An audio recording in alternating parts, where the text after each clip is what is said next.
আপনারা 11th episode অবধি দেখেছিলেন আমাদের অ্যাবস ওয়ার্কআউটের যে সিরিজটা যাচ্ছে সেটার। আজকে আমাদের 12th এপিসোড। তো 12th এপিসোড যেরকম অ্যাজ ইউজুয়াল যেরকম আমরা পর এপিসোডগুলো নিয়ে এসেছি, প্রত্যেকটা এপিসোডের পরে আরও কিছু টাফ ওয়ার্কআউট আপনারা দেখিয়েছি। আজকে আরও কিছু টাফ ওয়ার্কআউট নিয়ে এসেছি, শেষ অবধি ভিডিওটা দেখুন, ভালো লাগবে।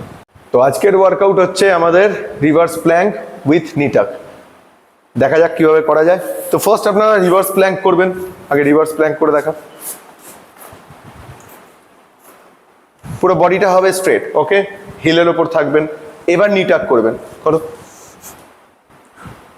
সাইডে বেন্ড হবেন। প্রথমে নর্মাল নি টাক করার চেষ্টা করবেন, হ্যাঁ, এটা খুব টাফ ওয়ার্কআউট। অপোজিট সাইডটা, ভেরি গুড, ভেরি গুড, বোঝা গেল।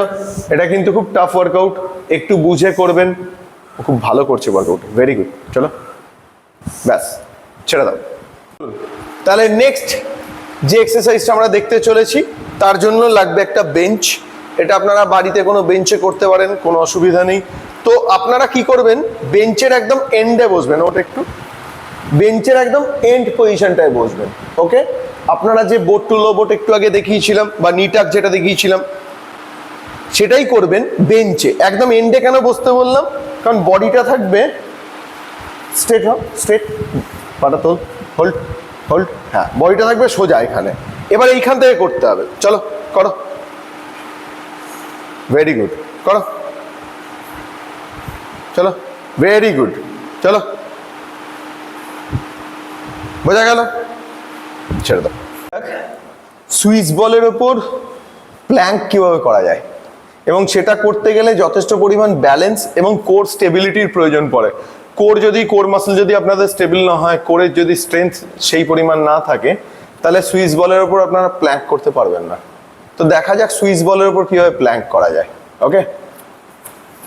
এটা একটা চ্যালেঞ্জ, যে করতে পারবেন তার জন্য কিছু গিফট থাকবে, ওকে।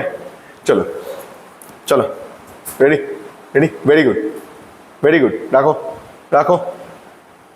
তো দেখুন, ও বডিটাকে স্টেবল রেখেছে। দেখুন হাতটা কাঁপছে, কিন্তু এটা ভালো করে লক্ষ্য করুন, হাতটা কিন্তু কাঁপছে। কেন কাঁপছে?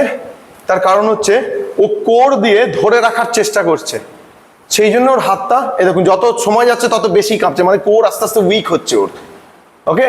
ছেড়ে দে। দেখলেন, চলুন তাহলে আর একটা ভেরিয়েশন দেখি সুইচ বলের ওপর।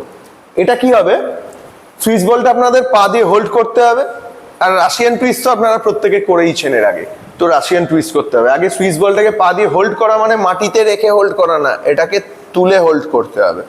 দিয়ে হাতে ডাম্বেল নিয়ে রাশিয়ান টুইস্ট বা প্লেট নিয়ে, চলো ডাম্বেল নিয়ে দেখাই। এটা ডাম্বেল নিয়ে দেখাচ্ছি এই কারণেই, যাতে আপনারা যদি জলের বোতল নিয়ে করেন সুবিধা হবে ধরতে, সেই জন্য দেখাচ্ছি। চলো, পা দিয়ে ধরো, হোল্ড, চলো, এবার Russian twist, very good, very good, বোঝা গেল। এটা ট্রাই করে দেখবেন, এটা খুব ভালো ওয়ার্কআউট অ্যাবসের জন্য। আজকে আপনারা 12th এপিসোড দেখলেন, কেমন লাগলো যেরকম আগে আমাদের জানিয়েছেন এটাও একটু জানাবেন, তাহলে আমরা খুব খুশি হব। আর একটু লাইক, শেয়ার, সাবস্ক্রাইব করবেন। Thank you.